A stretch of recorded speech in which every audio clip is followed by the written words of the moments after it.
এই টাইপের ম্যাথ যদি এমসিকিউতে দিয়ে দেয় তাহলে আমরা কিভাবে সমস্যার সমাধান করব। তো দেখো যে x⁵ plus 1 divided by x⁵, এই যদি ফরম্যাটটা আমরা আনতে যাই তাহলে আমাদের হচ্ছে দেখো যে যদি x² plus 1 divided by x² into দেখো যে যদি আমরা x³ plus 1 divided by x³ দেখো minus x plus 1 divided by x, আমরা যদি এরকম একটা ফরম্যাট বানায় নেই তাহলে এই ফরম্যাটটার মান কিন্তু আমরা পাবো হচ্ছে দেখো x⁵ plus 1 divided by x⁵। তাহলে কিভাবে করে হচ্ছে দেখো আমরা একটু ব্যাক ক্যালকুলেশন করি। তাহলে দেখো x² আর হচ্ছে x³ যদি আমরা ক্যালকুলেশন করি তাহলে পাবো দেখো যে x⁵, তারপর দেখো এটার সাথে যদি আবার এটা গুণ করি তাহলে আমরা পাবো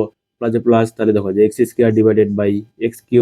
দেখো প্লাস, অনুরূপভাবে দেখো এটার সাথে আবার দুটো গুণ করো তাহলে এটা পাবো দেখো যে x³ divided by x² plus দেখো x² আর x³ যদি গুণ করি তাহলে পাবো হচ্ছে 1 ডিভাইডেড বাই x⁵। তাহলে দেখো মাইনাস, এখানে দেখো যে x আর এখানে মাইনাসটা একবার গুণ করে দিচ্ছি তাহলে প্লাসে মাইনাসে minus 1 divided by x। Okay, তাহলে দেখো এখানে কি কি থাকবে যে x⁵ প্লাস এখানে যদি ক্যালকুলেশন করি তাহলে উপরে থাকবে 1, এখানে নিচে থাকবে x, তাহলে এটা যদি ক্যালকুলেশন করি তাহলে থাকবে x, তাহলে 1 ডিভাইডেড বাই x প্লাস দেখো যে 1 divided by x⁵ minus x minus 1 divided by x। Okay, তাহলে এখন দেখো plus 1 divided by x minus 1 divided by x কাটা প্লাস x মাইনাস x কাটা, তাহলে দেখো এখানে থাকতেছে কি যে x⁵ plus 1 divided by x⁵। অর্থাৎ তাহলে দেখো আমরা এটা সমান সমান কিন্তু এই ফরম্যাটটা লিখতে পারবো। দেখো যে x² plus 1 divided by x², তাই না? দেখো যে x² plus 1 divided by x² আর হচ্ছে কি লিখতে পারবো যে x³ plus 1 divided by x³ আর এখানে থাকবে minus x plus 1 divided by x। Okay, তাহলে দেখো যে x² plus 1 divided by x²,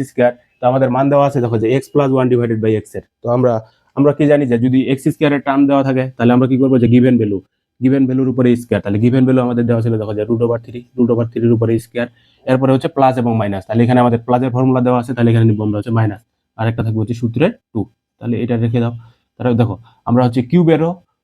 shortcut জানি, তাহলে দেখো কোনো ক্ষেত্রে আমরা কি করবো যে গিভেন ভ্যালু, তাহলে দেখো আমাদের গিভেন ভ্যালু দেওয়া ছিল হচ্ছে √3, তাহলে গিভেন ভ্যালুর উপরে দিব হচ্ছে কিউব, তারপর কি থাকবে যেখানে প্লাসের ভ্যালু দেওয়া আছে তাহলে এখানে একটা থাকবে হচ্ছে মাইনাস, আর সূত্রের একটা থাকবে 3 আর গিভেন ভ্যালু, তাহলে গিভেন ভ্যালু দেওয়া ছিল হচ্ছে √3। ওকে,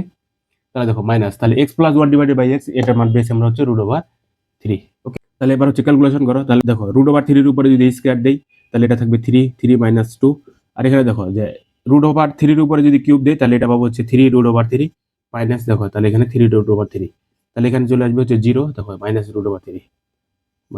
√3, তাহলে দেখো তাহলে এখানে থাকবে হচ্ছে 1 × 0 মাইনাস √3, তাহলে এটা মান পেয়ে যাবো হচ্ছে মাইনাস √3।